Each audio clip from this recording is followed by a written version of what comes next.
My name is Simon Schachter, and I'm one of the co-founders of YCore.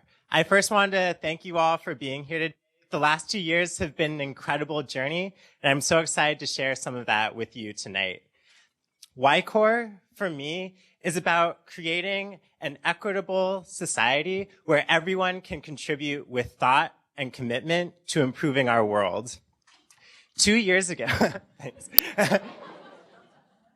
2 years ago, we saw the struggles that San Francisco and the Bay Area were facing, and we saw a huge population, us, young professionals, millennials and Gen Z, who had the passion, desire, and resources to be incredible and active community leaders. They just didn't know how to begin.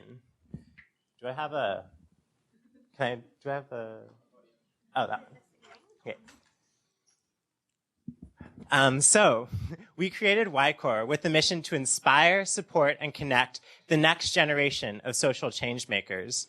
Our program combines educational events, a long-term capacity project, fundraising skill building, and a connection to a network of socially impact-minded peers. In other words, our fellows learn, serve, give, and connect. And this year, we've been able to double our program from last year, our pilot year. We've worked with 4 nonprofits doing 6 projects. We've had 8 educational events, and we've worked with 27 fellows who've given over 1,100 hours of their time.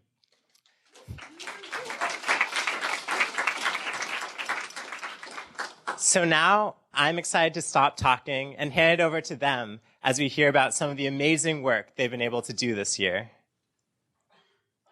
Sorry.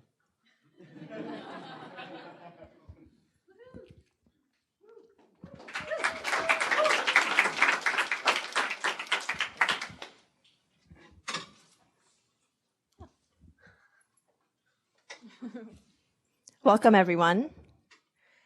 We are here to talk about our project with Renaissance Entrepreneurship Center. My name is Ellen Yan. I'm Sophia Lee. I'm Yi Ho.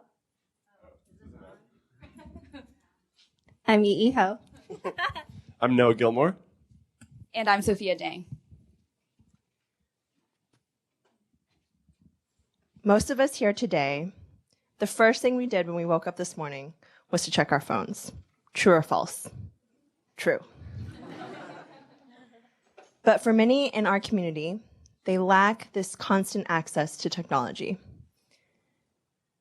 In the Bay Area, the very heart of Silicon Valley, there exists a digital divide.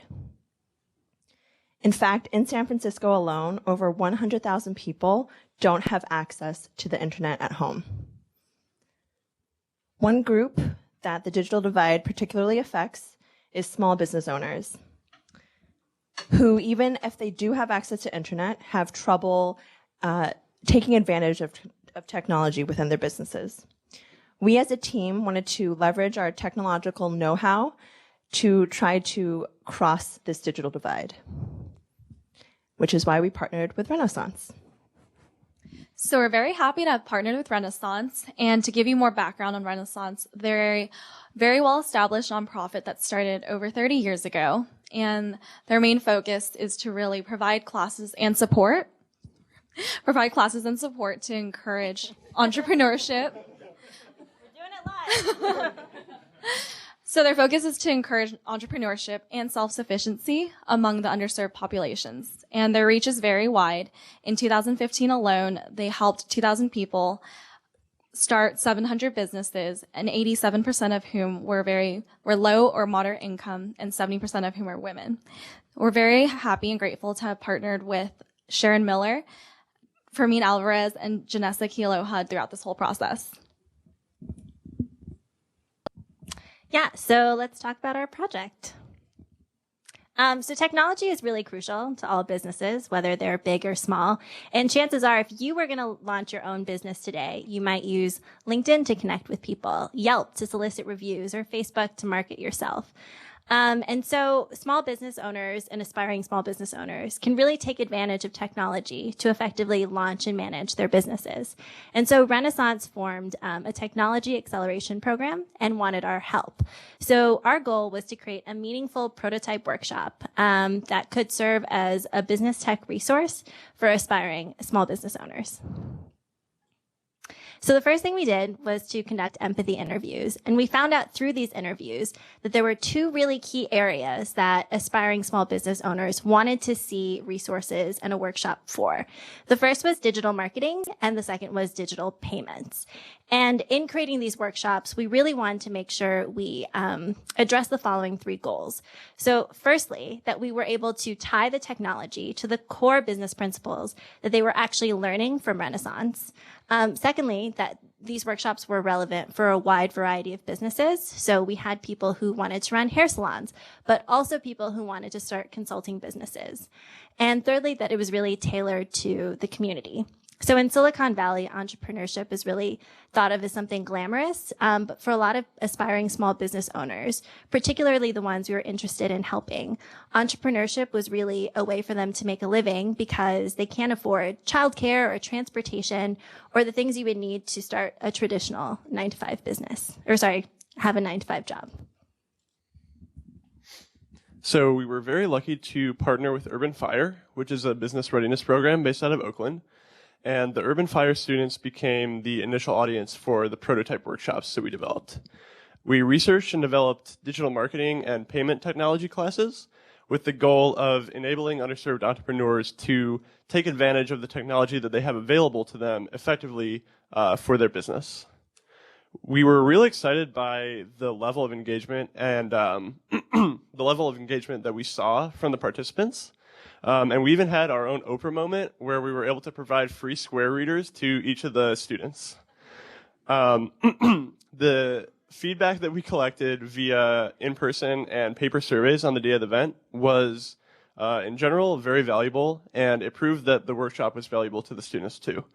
The workshop attendees enjoyed the basic content that we provided them with, but they wanted to see even more advanced content in future iterations of the class. So this feedback will help inform the design of the final class, which Renaissance will teach. Oh, you have one. Again, the two prototype workshops we created intend to inform future classes, future technology classes at Renaissance, having the potential to help over 400 clients adopt one or more technology tool in their businesses.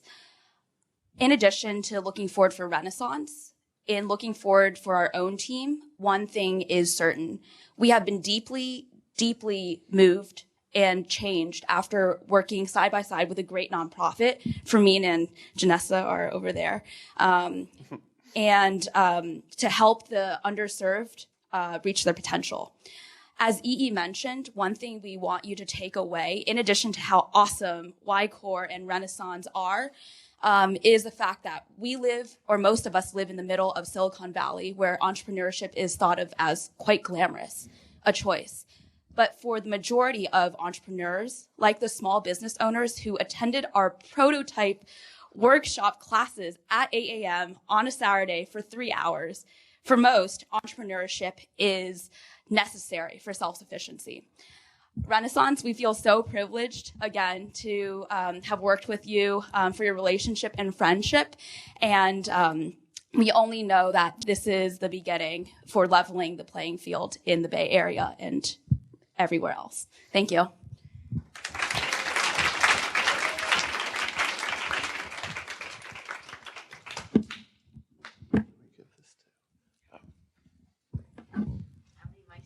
All of them? All the mics.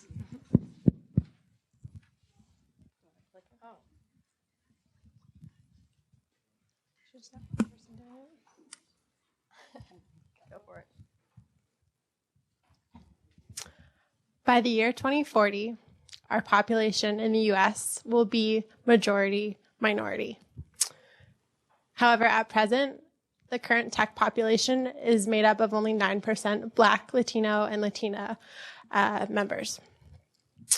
We decided to team up with Code 2040, which is an organization that has committed itself to ensuring that by the year 2040, the tech population will be reflective of that of the population of the U.S. My name's Carly. I'm Malika. Madison. I'm Brittany. And this is Nadia.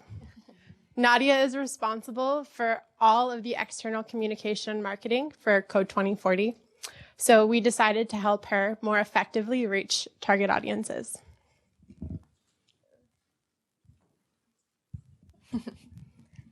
Our solution was twofold.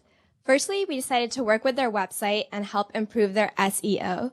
What this meant for Code 2040 is when people search terms like diversity, inclusion, or tech, we wanted Code 2040 to be one of the main hits that came up on your search engine. We also worked with their marketing content and helped did a complete audit of all of their material. And from this, we also were able to develop a style guide for them to use in the future. And how did we do this? We learned how to do empathy interviews. And from the empathy interviews, we realized that Code 2040 needed to have a more, a message that was similar across all of its different platforms. Because of this, we realized that we should use Google Analytics to track how many members are coming to their website. And we also decided to use some usability testing to make their message more clear. Across a few challenges as we were working on this project. First, prioritization. We had a lot of really great ideas and a lot of really interesting ideas that we learned through empathy interviews, but we needed to prioritize and make sure that we were actually optimizing for impact, both through our own abilities as well as understanding Code 2040's kind of organizational maturity. We were also outsider volunteers navigating an unfamiliar organizational landscape. And so as a result, we had to learn how the organization functions, how the different parts work together. And Nadia, our contact at Code 2040, was really instrumental in helping us to really understand how the different parts of Code 2040 work together so that they can accomplish their goals. Cool. And so we also learned a few things working on this project. One, we've become a part of the diversity and inclusion conversation ourselves. And so we've learned how to more effectively talk about the importance of diversity and inclusion in our workplaces and how to reach different audiences and storytell and kind of position messaging based on different audiences. We also learned that nonprofits are businesses too, and so they need their own marketing strategy as well. And nonprofits have a really important story to tell, and they're trying to reach multiple groups. And so we learned about the importance of content marketing across various channels for nonprofits to help expand their reach. And I'm really excited about the work that we did for Code 2040. We got to work on the assets that they have now, but also the work we did and the learnings we have. We were able to create tools for them so that they can use our learnings in the future. For example, with the SEO, we did some site optimization, but we also left behind documentation so that when they add new pages to the site or maybe completely redo the site, they can still use what we found and implement it then as well. And also with the analytics tool, they can look at real-time analytics, see who's on their site right now, and see if those SEO improvements that they've been making actually have some actionable results. And with the style guide, we're able to actually influence the marketing strategy of Code 2040 for as long as they're using that site and really make sure that their message, which we really believe in, can permeate to the markets that they care about. Overall, this is really important for our whole team. We all work in tech, almost all within a square radius of here, a square block. And not having diversity in our workplace really negatively affects us. It makes our products weaker. It makes our team interactions less interesting. And overall, we become not as great leaders as we could be if we had a more diverse population influencing us every day. So I was really proud of this team. Like I said, we're all tech people. We jumped into a marketing strategy program and we knew nothing about it and we jumped, oops. There we go, that's us looking cute. And like Brittany said, the whole Code 2040 team was so great to us and they helped us so much. So it's been a great experience for all of us.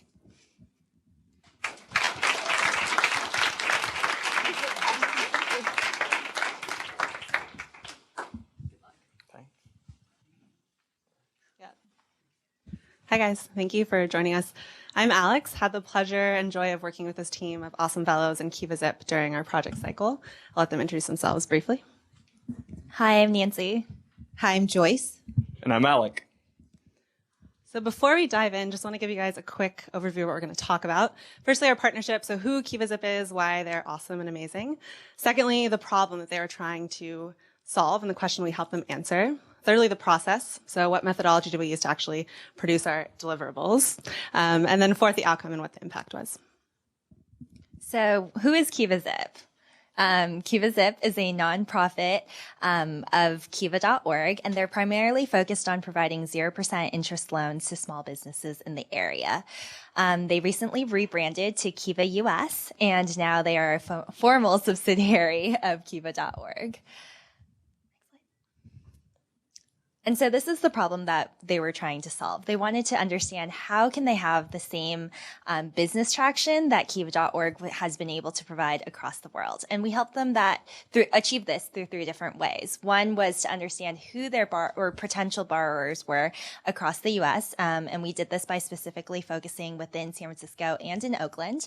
And then we also helped develop a marketing strategy to reach these potential borrowers. And lastly, we created a proof of concept for borrower attraction within these 2 cities.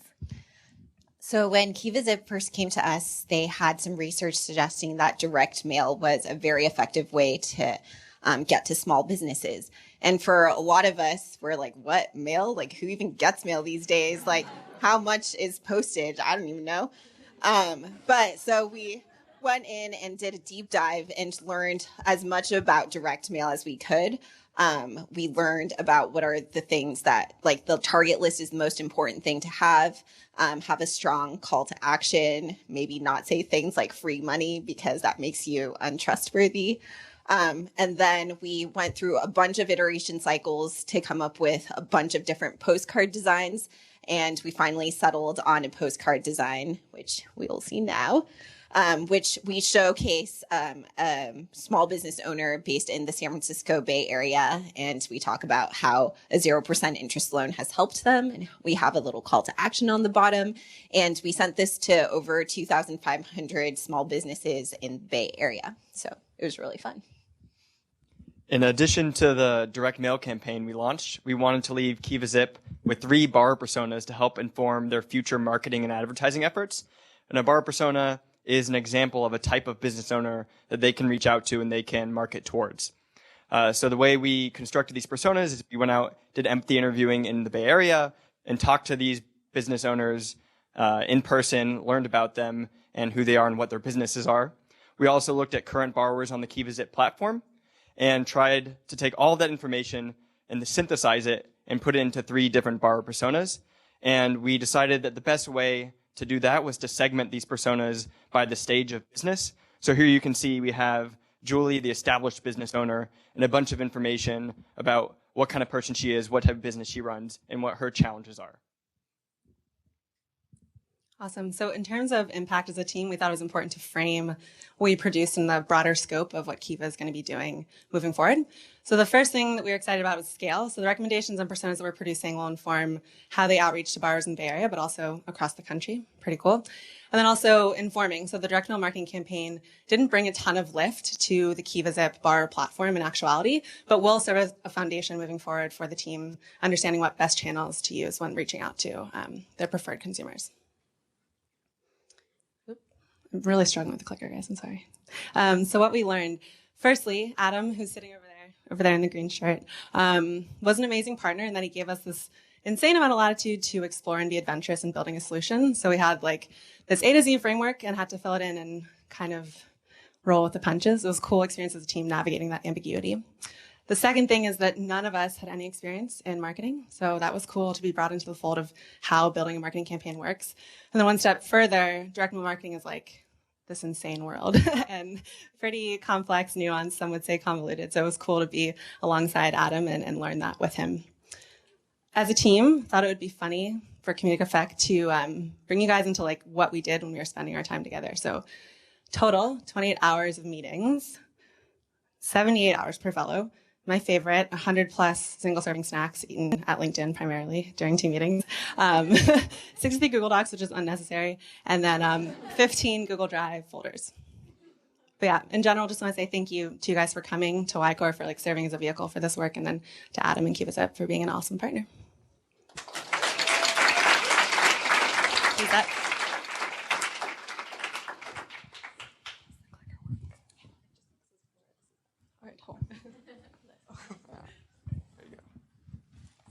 All right. Hi, everybody. I'm Rima. This is my awesome team who I will introduce as well in a few slides. But I'm going to be speaking about our team partnership with an organization called New Door Ventures. The partnership that we've had with them over the past 6 months has been a really rewarding opportunity, I think, for all of us really to learn and challenge ourselves personally and professionally, especially in the social impact space, and getting to work with Nancy, I think she's back there, who's been instrumental in the support and kind of growth of this partnership. She's a business development manager over at New Door. So I want to start by kind of speaking a little bit to New Door's mission. All right. So New Door really works to prepare disconnected youth for work and life through skill building, individual support, and I think most importantly, jobs that really enable youth to kind of discover and really achieve their full potential. And one of the ways that they do this is through some of their allied job partners. And one of those partners is a bike shop here in San Francisco called Pedal Revolution. Pedal Revolution is a social enterprise of New Door. They're a San Francisco-based nonprofit bike shop, and they provide employment and job training for at-risk youth. So in collaboration with both of those organizations, we came together with a goal of helping them revamp and also streamline their new bike rental social venture to really grow the business partnership and hopefully help them further serve at-risk youth. So introducing my awesome team, we have 3 YCore fellows. We have Pam, we have Ali, we have Will, who have been awesome to work with. They all come from really different skill sets. Most of us work in technology. And then, of course, Nancy, who I introduced, who has been amazing to partner with from the New Door side. So we couldn't have done any of this without the collaboration from both ends. So thank you, guys. All right, so diving into the project and kind of the work here itself. So like I mentioned, Pedal Revolution has started to move into the rental service space. They're looking to kind of long-term figure out how do you come up with a solution that, scales and also streamlines to impact the following 3, which is to increase customers, increase revenue, and then ultimately also to hopefully increase the amount of internships they can offer. And so our process from a very high level started with empathy interviewing and then moved into more of research when it came to kind of the competitive landscape within this area, and then led to prototyping and creating some user flows. And then lastly, putting things into action, which we hope will, really come to life in the next few months as Pedal Revolution is working to revamp their website experience and hopefully be able to successfully implement some of the new work that we've collaborated with them on. So to give you a little bit more of an overview into some of the pieces of this solution, we started with looking at the stakeholder background. So we did empathy interviews and synthesized those. We were able to speak with people from the general manager within the bike shop to full-time employees, interns that have grown at the bike shop to move into different skill areas. And then also do some research when it came to the competitive landscape of different processes, different systems, kind of comparing and contrasting those, to ultimately lead us to a recommendation for a rental service system called Bike Rental Manager versus their current system called Spin Lister.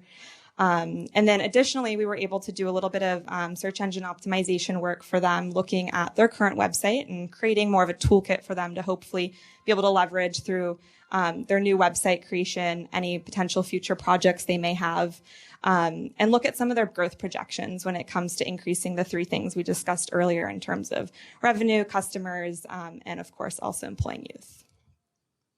And so we've grown a lot, I think, over the past 6 months. I think one of the biggest takeaways in the beginning especially was, breaking assumptions. We come into a lot of work, and I think in our jobs too, thinking that we know things and we know kind of, the area within an industry. So breaking those assumptions, kind of understanding where we stood with things, understanding systems better that were currently in place. So I think a lot of that comes down to breaking things down to the basics, really better understanding at the end of the day what is really important to the users and the people at the bike shop and the employees who are going to be be dealing with this every day.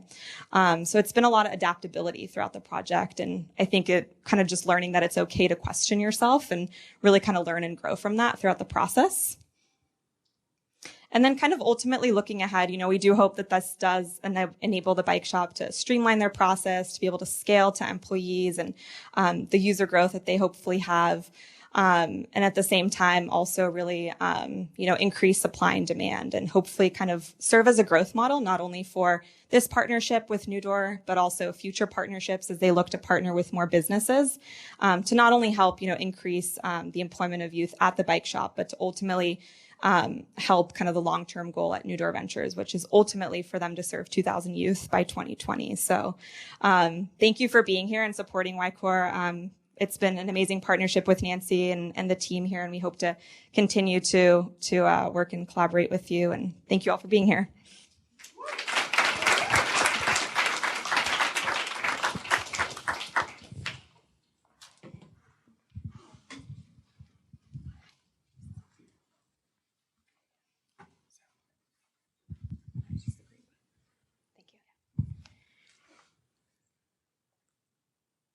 Hi, I'm Sam. Hey, I'm Chen Chen. And I'm Claire. And we have a fourth member of our team who couldn't be with us because she recently took a job in DC. So we're going to forgive her for not joining us tonight. We had a slightly different project from the other groups that you've heard from so far. We were tasked with creating a set of recommendations for YCore to calibrate and grow its programming around. We used design thinking to keep the needs of our audience at the center of our work. Our process, very briefly. We talked to young professionals to understand their relationship to philanthropy. We also used an online survey to extend our reach, and the results from that underscored what we had heard in our in-person interviews. We then summarized the types of individuals that we met into categories according to their capacity to give.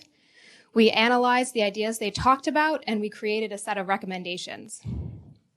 In YCore's audience, there are 4 main groups related to capacity. Talent out of necessity is bound by, and in our chart represented by, time. Money could mean personal wealth or also fundraising know-how. There were those who had neither time nor money, like Ted. There were those who had either time or money, like Katie and Carmen. And then there were those who had both time and money, like Jonathan, who hit the jackpot at age 25. Across these groups, we also found that there were motivating factors, being altruistic and wanting to give because of privilege, or having a family history of being philanthropic, wanting to pay it forward, or feeling a fundamental spiritual or religious responsibility to give to one's community. There were also those who were driven by their own benefit, people interested in building their resume or their network, anyone interested in receiving recognition for volunteering or improving professional skills as a goal.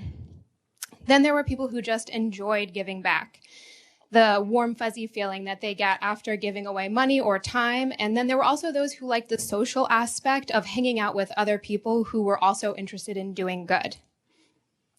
We also ran into a few obstacles to being philanthropic. Awareness, or rather a lack of awareness about what opportunities are out there. We should take a moment and just note that YCore's programming that's currently available appealed to many of the individuals that we spoke with who were struggling with this issue. They just previously didn't know about YCore. Resources was a pretty simple obstacle to summarize. Either the people we spoke to had money or time, or they didn't. Transparency was the last issue that we ran into when we heard why people were deterred from giving back, not trusting an organization that you spend time or money with, and also not knowing how to vet an organization for yourself. YCore's programming already activates these motivators to some capacity and also has started breaking down some of these current barriers, but there are opportunities to do more, and so we had a few recommendations going into that.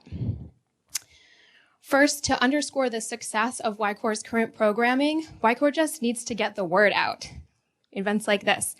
Once YCore's activities and brand are very clear, activating our network and executing a marketing plan.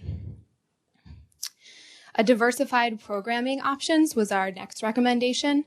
Young professionals don't always know where they're going to be in 6 months, but still want to be able to give. To serve this audience, YCore could offer projects that are shorter or smaller in scope. There's also a desire to learn, and YCore could build, similar to the workshop series, an educational workshop series.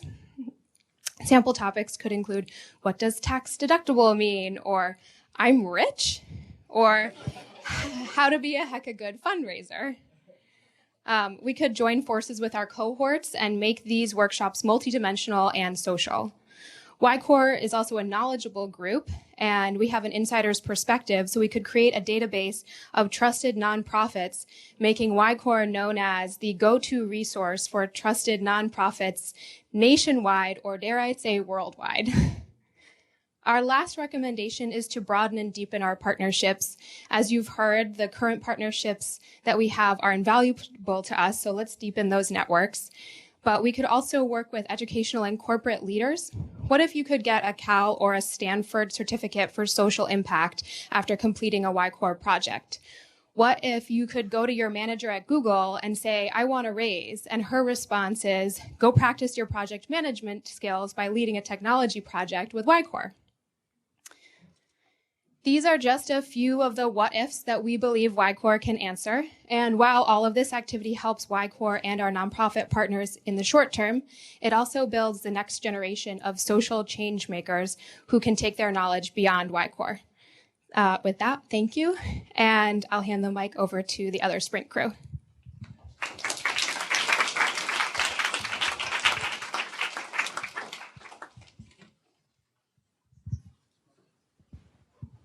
For anyone wondering, the Warriors are only down by 9 now. We're down by 20 after 1. But to start off, I'm going to ask a quick question. Who here is involved in tech? Whose job involves tech? Show of hands. About 50 and some very small hands over here. About 50%. So we know, there's a lot of folks around tech here in the Bay Area. And you guys are here, so you're somewhat interested in philanthropy or nonprofits in some way. And our task from YCore was really to find the intersection of those worlds, of nonprofits, of philanthropy, and of young tech professionals. So I'm Vivek. I'm Vicky. I'm Nicole. Kevin. And we're here to talk a little bit about, first, those young tech professionals. What are they like? Very similar to what Sam and her group did. Then we're going to talk about nonprofits and how they view philanthropy, specifically tech philanthropy. What do they need from that? And then lastly, we'll talk about a couple aspects of a model for the future, some things that we've been thinking about as YCore moves towards doing these tech projects. So as you can imagine, the young tech professionals and the issues that they face regarding how to be involved are very similar to the previous group that just presented. We interviewed 20 tech professionals, including product managers, UI UX designers, and software engineers, and they're all career-driven and have highly educated backgrounds. We found that there are 3 types of desired involvement, and that includes donating money, devoting time, or just not having an interest in philanthropy. So what is exactly preventing them from being involved? There's this lack of understanding of nonprofits and a go big or go home mentality in order to contribute to the social impact sector. Opportunities are hard to find and may clash with their current priorities in life. And lastly, the impact that they have is very nebulous, and tech professionals don't have a clear idea of exactly how much impact they'll have towards a cause. Now, how do we engage these issues? Nonprofits need to be trusted and vetted. Opportunities need to be convenient and easy for the tech professionals to take part in. And lastly, the opportunities need to be meaningful and the prospective impact needs to be presented upfront. Now, Nicole will go into the nonprofits. Great.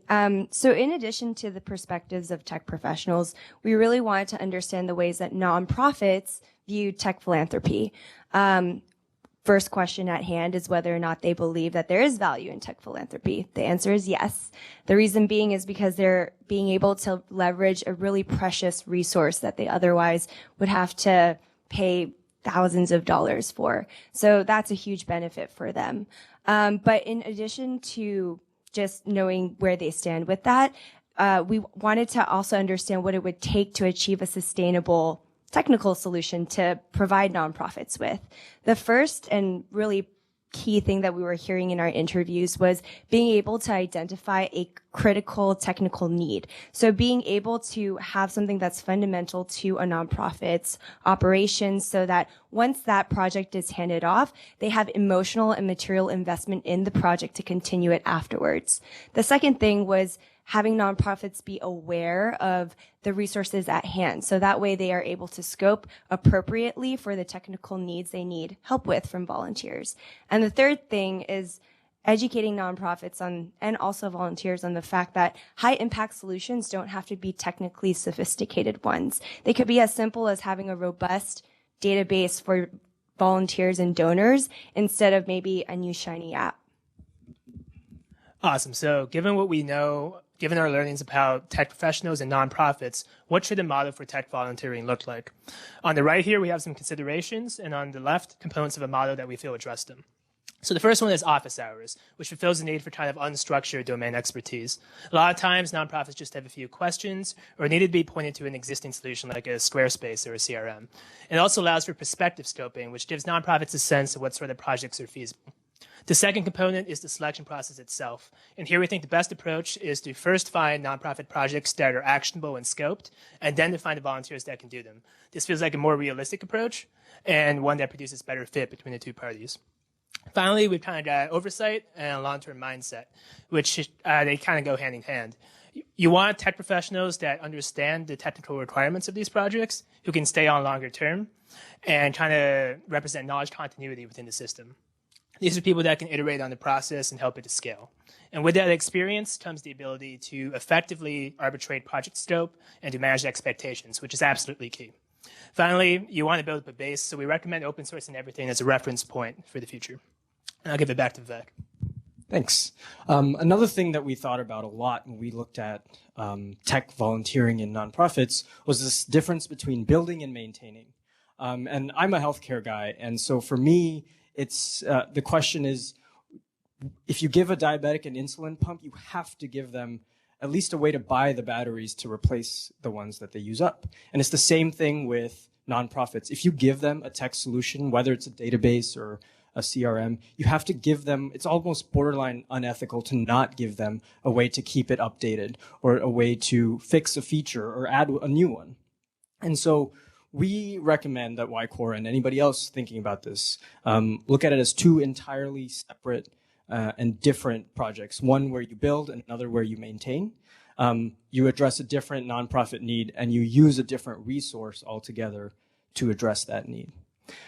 So with that, I wanted to thank everyone here for listening to not just ours, but all the presentations. Thank you so much. And we've thought a lot about this question. So if you have any questions about that, we'd be happy to answer them sort of after we get wrapped up. But thank you all, and to all the other teams who presented, awesome job. Thank you so much.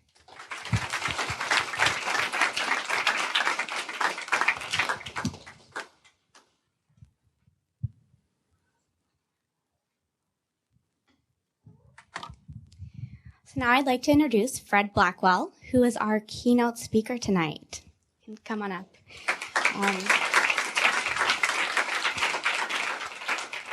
And Fred is so Bay Area. He spent his life working in communities in San Francisco and Oakland for government, for foundations, and dedicating his life to rooting out the systemic issues that we're facing right here. Now he works with he's the CEO of the San Francisco Foundation, where he's able to use his cross-sector knowledge to advise funders and nonprofits and help connect the two to improve our philanthropic community. And we wanted him to come here because he has so many ideas of how we all can get involved and how we can help in our own backyards make our communities and our society more equitable. So thank you so much for coming, and I will let you talk. Thank you. So that's a great introduction. It's the first time I've been introduced to So Bay Area. And as you can imagine, since I'm so Bay Area, I'm coming here from the game. I know a lot of you guys are kind of watching on the phone what the score is. We're hanging in there. But I just wanted to spend a few minutes actually kind of talking to you about some of the work that we have been doing at the San Francisco Foundation, and hopefully kind of giving you all a sense of what we've done so that you may be able to apply it to your own philanthropy and how you're thinking about philanthropy within your context. And the reason I wanted to do that is because I came to the foundation about 2 years ago and came from local government. I was the assistant city administrator and the city administrator in Oakland, and before that ran the mayor's office of community development here in San Francisco and ran the redevelopment agency. And so I walked into the foundation with a few kind of clear ideas around where we wanted to go, but there was some substantial changes that I thought had to be made in order for us to get there. But the first thing that we did, and this is one of the things that I wanted to highlight for you, is we actually spent a lot of time really getting grounded. And what I mean by that is we got grounded in what the conditions were in the context of community. We got grounded in what experts and policy people and people on the ground were grappling with and talking about in terms of where we needed to focus and what kind of role we could play as an institution. And we also got grounded in the data. So on the first piece, we did town hall meetings throughout the Bay Area. We had 2 meetings in Alameda County, 2 meetings in Contra Costa County, meetings in San Francisco, Marin, San Mateo counties. And we, at those meetings, invited people who were living and working in those communities. None of them were attended by fewer than 150 people. So over the course of that, we connected with about 1,000 people. And we asked them very simple questions in kind of a town hall format. If someone came to your community, what would you tell them about it? How would you describe it? What are the trends that you see, both positive and negative, in your community? And how do you think it'll be important to address them? And so what are the things that you see as solutions? And through that, I won't kind of bore you with everything that we heard, but there were a few themes that started to come out around housing affordability, around unequal access to high quality education, around gaps not only in terms of income and wealth, but gaps in terms of opportunity. And so we took all that back to our institution. And then we started to think about, and this gets to the second piece of grounding, who should we talk to who's actually addressing these issues? So we brought in, on 5 occasions, groups of folks who were experts in different areas that we've been working in. Education, arts and culture, environment, community development, and community health. And we basically exposed those folks to the kinds of grants that we have been making over the last 4 or 5 years, and had them kind of give us feedback on what we were doing and how they thought that was working in relationship to the kind of the issues that they were working on and the things that they saw were important. But then we also asked them, what should we be thinking about that's on the horizon? What are the things that we should be strategizing around, aware of? And through those meetings, a few things came up around how folks saw us and the role that we played in community, but also talked about same kinds of issues, issues around equity and inequality and justice and economic justice, particularly as how they relate to the Bay Area. And it was in those conversations, also I didn't mention in the last conversations, that a lot of focus was on the impact of race and class and where you live in terms of your ability to access opportunity here in the Bay Area and really kind of connect to the economic growth and prosperity that seemed to be present here.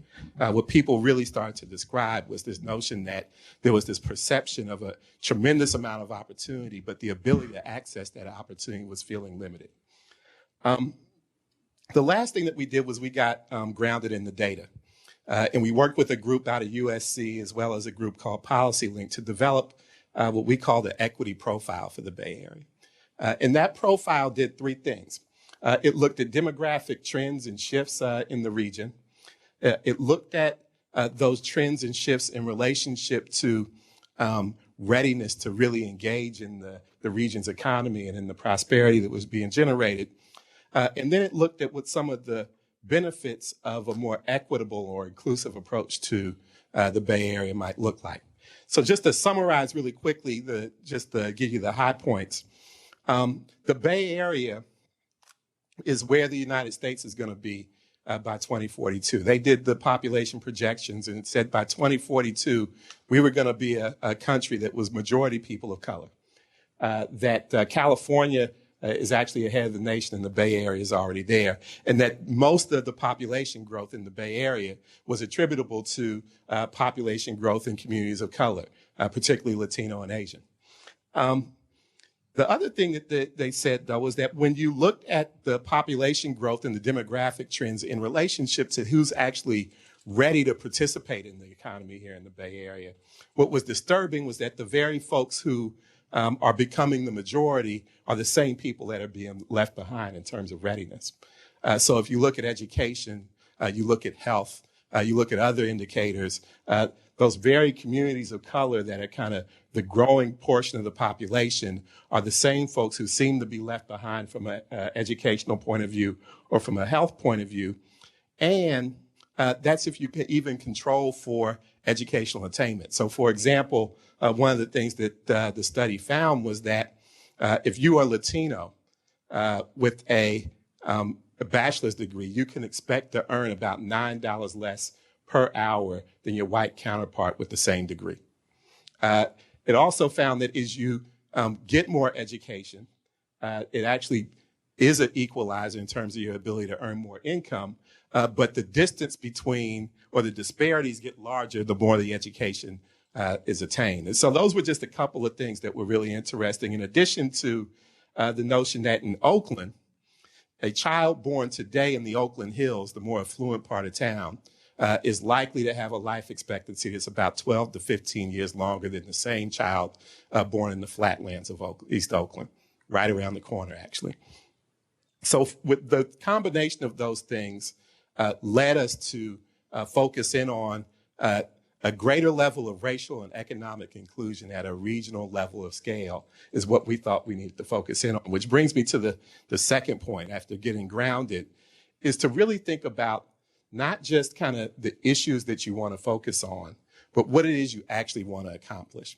And so we picked that as a North Star. We could have picked any number of things, but I think the real lesson for us is that once we picked that, we started to organize ourselves around that. And so we started to move away from organizing ourselves around community development and community health and arts and culture and environment and education, and started to organize ourselves around the pathways that we thought would lead to greater levels of racial and economic inclusion.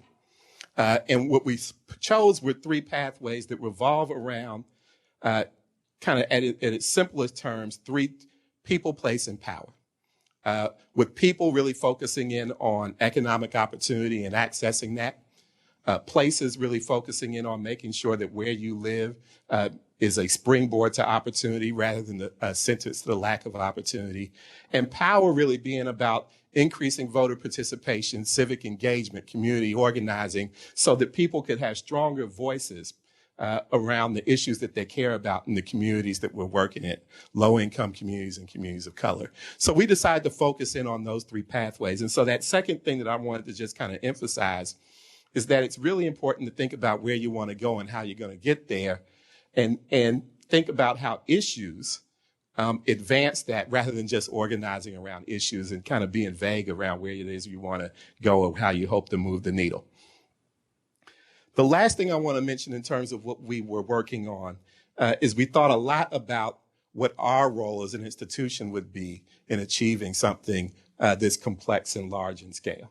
And it compelled us to think about ourselves as more than just a grant maker, and to seek out relationships and partnerships that went beyond just the transaction of a grant. And so we started to think about what it would take for us to step into a more visible, more strategic, more robust civic leadership role around these issues of racial and economic inclusion. And it made us think about not only kind of how we expend our own resources, but one of the things that we also do is provide donor-advised funds that facilitate the philanthropy of others. And so we have about 500 different $500 million worth of donor-advised funds at the San Francisco Foundation, 600 different funds representing about 900 different individuals. And so we started to think about what would it take to educate those folks and invite them into the work that we were doing around with our discretionary grant making around this issue. The other thing that we began to think about was, we have resources that are pretty substantial. Our assets now are at about 1.3 billion. However, that pales in comparison to what the public sector can bring to bear on the issues that we care about. And it also it's kind of the tip of the iceberg in terms of what the private sector can bring to bear and how actions in the private sector can influence the things that we care about as well. So it made us to think about what are the partnerships that we need to cultivate beyond just the transactional, as I said, grant-making relationships that could compel people and tap into their interest around these issues as well, and make them effective in their journeys too. The other thing that we thought about in terms of leadership is we need to do a better job of mining what we're learning and sharing that with people who want to do this work. For too long, we have just kind of been about doing the work, hoping it's doing well, and not really doing enough to inventory what's working and what's not working. So we're doing more of that, and we want to share it. So if there are people in the private sector, folks in the public sector, elected leaders, other philanthropic institutions that want to do this kind of work and want to know what works and what doesn't work, that kind of information would be available to them. The last thing I would mention in this regard is that we want to shape public opinion around these issues. So we've used communications in the past to highlight what we do or raise the visibility of the San Francisco Foundation, but we want to, in addition to doing that, really think about how we use our communications capacity to influence public opinion around these issues, because we know that a lot of this will come down to policy, advocacy, and those kinds of issues, in addition to the provision of services and programmatic approaches. And so those three things are the things that I just wanted to share with you as you all think about what kind of impact you can have. Grounding yourself in the work, grounding yourself in what's happening in community, grounding yourself in what experts and policy people and practitioners are saying, and grounding yourself in the data. The second piece, again, wanted to emphasize is thinking about what you want to accomplish and organizing yourselves around that rather than just organizing around issues. And then the last piece that I really think is important, and I can tell you're already thinking about it, is how do you kind of move beyond the transactional relationship of a grant into a partnership and thinking about how you can provide leadership on the issues that you care about. So just wanted to share those things. I hope it's helpful. Thank you for the invitation. And maybe I've finished in time for you all to catch the end of the game.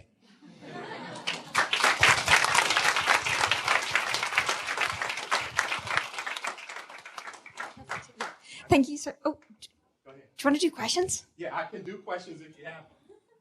Do we have time for questions? Yes, let's do some questions.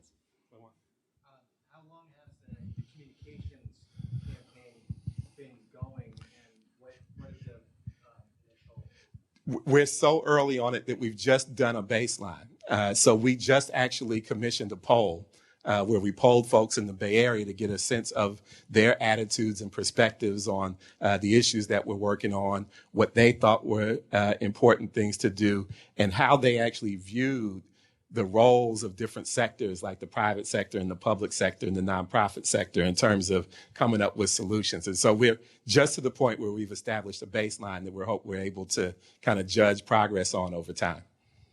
Yeah. Yes. Could you speak a little bit to what informed your transition from government to? Oh boy. Did you guys hear the question? What made me make the transition from government to philanthropy? So I'll answer you in this way. When I actually grew up in Oakland, so I'm actually so Bay that I'm from here, and just to more add to it, I grew up in a family of people that really kind of were involved in Oakland politics and things like that, civil rights stuff. They actually sent me to the school in East Oakland that was founded and run by the Black Panther Party in elementary school. And so from a very early age, I really thought that it would be important for people like me to be in the room when important decisions were being made around issues that impacted the community. And so at a very early time, I always wanted to be like the city manager of Oakland. And I can tell you the most terrifying thing that happened to me when I got that job was the chief of police came and actually gave me the keys to the police department. So on the one hand, it's a fabulous opportunity, and there is nothing like making or having an impact and being successful after having had to navigate bureaucracy and politics and all that kind of stuff. On the other hand, it was like working in an emergency room. I would look at my calendar the night before, and nothing that was on my calendar was actually what I did that day when I arrived at work. It was putting out one fire after another. And I'll tell you, I had a standing meeting with the mayor at 8 o'clock in the morning every day before we actually went into the office. And none of the meetings built on the previous meetings in that phone conversation. So every day, there was a new set of priorities that was being set. That I didn't feel was sustainable. And so when I had the opportunity to move into philanthropy, what was great about it is that I would have the opportunity still to work with the public sector, partner with the public sector, work with elected and appointed officials, but do it from a point of view that allowed me to be more strategic about where we wanted to go and figure out ways to help them be effective in strategic as well in those areas. Last thing I'll mention around this is that I don't know how many of you all here live in Oakland, but if you did, you've probably seen that they've gone through 2 police chiefs in about a week. That's the kind of stuff I don't miss. But it's the hard work of local government. And like I said, there is nothing like being able to have an impact after having had to navigate all that stuff.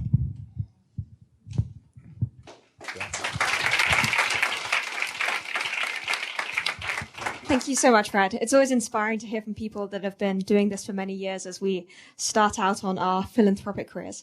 So I'm going to make this short and sweet, but I have a very exciting announcement to make tonight. So it was 2 years ago now that our co-founding team came together to launch YCore. And we all had grand visions about how we were going to scale this organization. We knew that there were so many young people out there looking to do this kind of work and so many nonprofits looking for skilled volunteers. And we wanted to bring those communities together. So a year ago at our last demo day, I stood up there and I launched our plans to scale for 2016. We were going to go throughout California to the East Coast, and I think I even mentioned Australia. I will humbly admit that it is a year on and we have not reached Australia.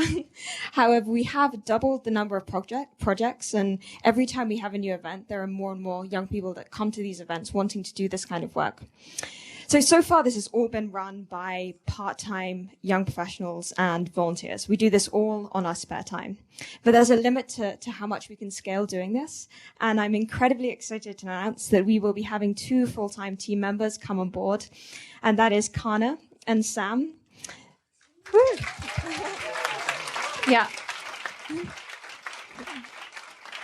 And I think in terms of what we're trying to do with YCore, which is lead people into their philanthropic journeys and give them the tools to do so, these 2 really represent that in every single way. And I couldn't be more excited to make this announcement tonight.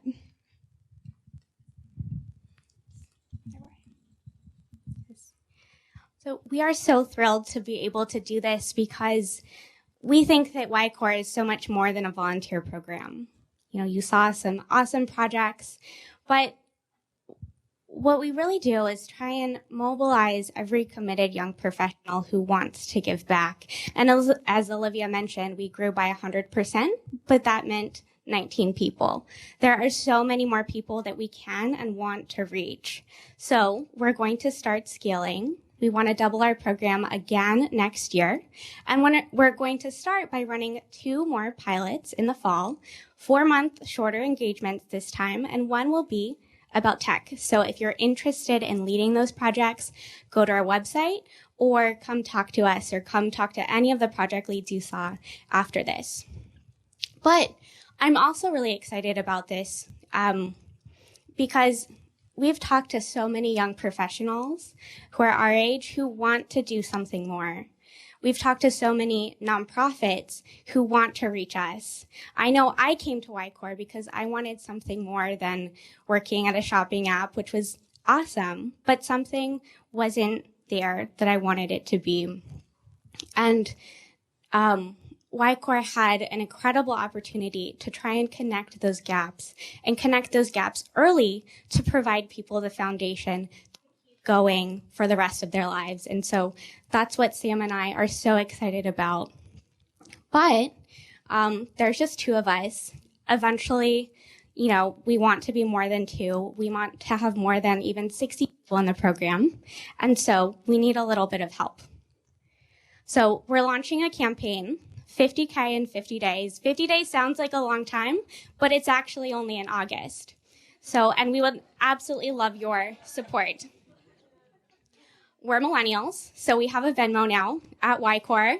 Include your name, address, email, and phone number so that we can make sure your donation is trackable and tax deductible. You can go to ycore.org/donate or visit Jason at our donation table with a square reader and contribute that way. So again, thank you so much for coming. We hope that you can join our program in the next few months. Come talk to us, come talk to Fred if you have questions or just want to learn a little bit more. Thank you.